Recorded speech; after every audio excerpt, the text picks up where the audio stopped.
आज हम लोग इलेक्ट्रिक फील्ड जो चैप्टर है हम लोग का क्लास 12 फिजिक्स में उसका सबसे इम्पोर्टेंट डेरिवेशन देखेंगे जो अक्सर आमतौर पर क्वेश्चन पूछा जाता है। ये है कि किसी भी इलेक्ट्रिक डायपोल के इक्वेटोरियल लाइन पर आर डिस्टेंस पर एक पॉइंट पी होगा, वहां पर टोटल इलेक्ट्रिक फील्ड का वैल्यू कितना होगा उसके बारे में आज हम लोग डेराइव करेंगे। तो सपोज दैट ये हमारा ए से बी जो है एक इलेक्ट्रिक डायपोल है जिसका सेंटर से एक चार्ज का दूरी डिस्टेंस जो हम लोग है उसको ए मानते हैं। आप इलेक्ट्रिक डायपोल में इस चीज के बारे में पढ़ चुके होंगे। अब अगर हम लोग यहाँ पर देखते हैं कि पॉइंट ए के कारण जो हम लोग चार्ज क्यू है पॉइंट बी पर जो इलेक्ट्रिक फील्ड होगा वो हमारा क्या होगा, अट्रैक्टिव होगा और वो उसका डायरेक्शन किधर होगा हम लोग का पी से ए की तरफ होगा और उसको हम ई ए से डिनोट करेंगे। अब इलेक्ट्रिक फील्ड का जो कॉन्सेप्ट आप हमें मालूम है कि इलेक्ट्रिक इस पॉइंट से पॉइंट पी तक जो इलेक्ट्रिक फील्ड हम लोग का होगा वो क्या होगा 1/4πε0। फिर हमारा यहाँ पर कितना चार्ज है Q, तो Q लेते हैं और y में हम लोग का A से लेकर P तक का जो डिस्टेंस होगा दूरी होगा उसका स्क्वायर लेंगे। तो A से P का जो डिस्टेंस है क्या है AP, उसका हम लोग स्क्वायर लेंगे। अगर हम इस फिगर को जैसे ट्रायंगल AOP कहे हम लोग अलग से बनाए तो A से O हमारा होगा उसका लेंथ A और O से P जो होगा उसका लेंथ हम लोग का होगा R। अगर हम पाइथागोरस थ्योरम से देखें तो AP का स्क्वायर क्या होगा आर स्क्वायर और ए स्क्वायर के सम के बराबर होगा। ठीक है, AP स्क्वायर के जगह हम लोग क्या रख सकते हैं आर स्क्वायर प्लस ए स्क्वायर। आगे आपको इसका भी जरूरत पड़ेगा। अगर ये स्क्वायर है हम लोग अगर स्क्वायर को उधर ले जाते हैं तो वो रूट में होता है, रूट को हम लोग पावर हाफ में लिखते हैं। तो AP बराबर हम लोग का होगा आर स्क्वायर प्लस ए स्क्वायर का पावर 1/2 यानी कि इसको हम लोग स्क्वायर रूट भी बोलते हैं। ठीक है, इसका हमें आगे जरूरत पड़ेगा। तो अभी हम लोग AP स्क्वायर का वैल्यू जो है a square r square plus A square उसको हम लोग यहाँ पर रखते हैं।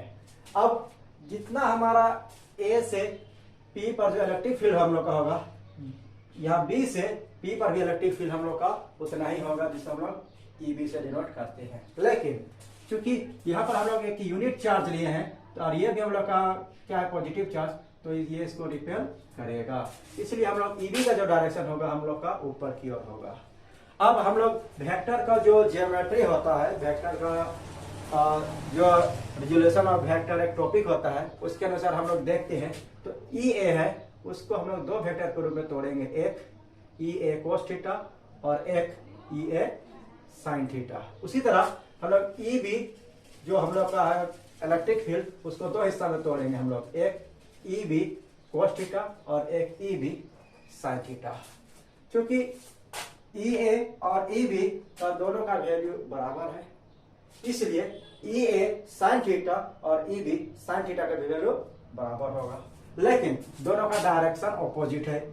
EA sin थीटा हम लोग यहाँ पर डाउनवर्ड की ओर लग रहा है और EB sin थीटा ऊपर की ओर लग रहा है और ये दोनों एक दूसरे को कैंसल कर देंगे।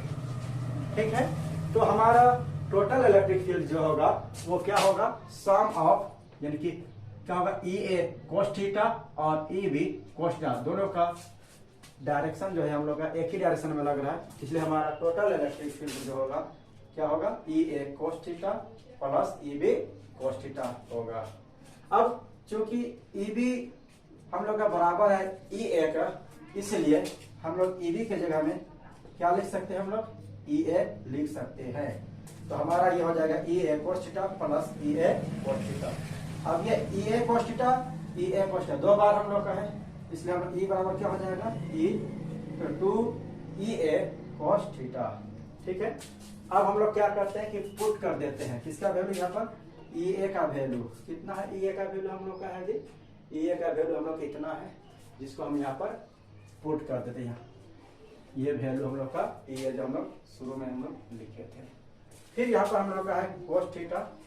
तो अगर हम इस ज्योमेट्री में देखेंगे ट्रायंगल AOP में अगर हम लोग देखेंगे तो cos थीटा का जो वैल्यू निकलेगा वो क्या हो जाएगा हम लोग का A यानी ये cos थीटा होता है हम लोग का ये B बाई हम लोग का H होगा, हम लोग का H को हम लोग का होगा AP और AP का वैल्यू हम लोग AP का कितना वैल्यू हम लोग का है यहाँ पर रखते हैं।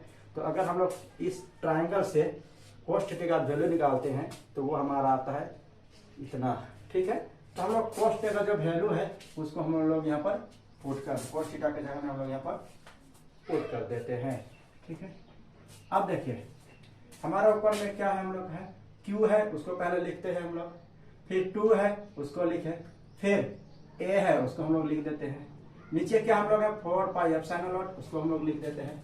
अब यहाँ पर देखिए ये आर स्क्वायर प्लस ए स्क्वायर का पावर पूछते हैं तो कितना हमारा है 1 है, और यहाँ पर पावर कितना है हाफ है, तो दोनों पावर हम लोग ऐड करेंगे तो कितना हो जाएगा हम लोग का 3/2।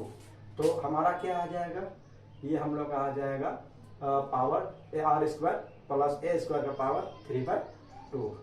अब क्योंकि ये ए स्क्वायर है बहुत स्मॉल वैल्यू होता है, इसीलिए हम लोग इस आर स्क्वायर के कंपैरिजन में इस ए स्क्वायर को हम लोग क्या कर देते हैं, हम लोग रिमूव कर देते हैं यहाँ से।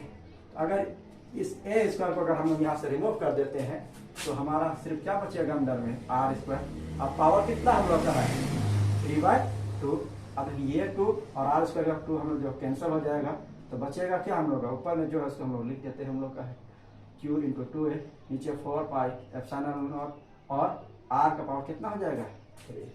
अब क्योंकि डाइपोल जो हम लोग डाइपोल का जो डाइपोल मोमेंट होता है P उसको हम लोग लिखते हैं यहाँ पर कितना होता है Q × 2a। तो डाइपोल मोमेंट होता है Q × 2a, इसलिए हम लोग यहाँ पर Q × 2a के जगह में डाइपोल मोमेंट P का वैल्यू हम लोग रखेंगे। तो हमारा जो फाइनल एक्सप्रेशन बचेगा वो ये होगा, जो हमारा इस डेरिवेशन का फाइनल एक्सप्रेशन होगा कि किसी भी इलेक्ट्रिक डाइपोल के इक्वेटोरियल लाइन पर r डिस्टेंस पर जो इलेक्ट्रिक फील्ड होगा वो हमारा ये होगा, ठीक है। उम्मीद है आप लोग को ये डेरिवेशन समझ में आई होगी। अगर कोई डाउट्स होगा तो आप उसे हम पूछ सकते हैं। Thank you.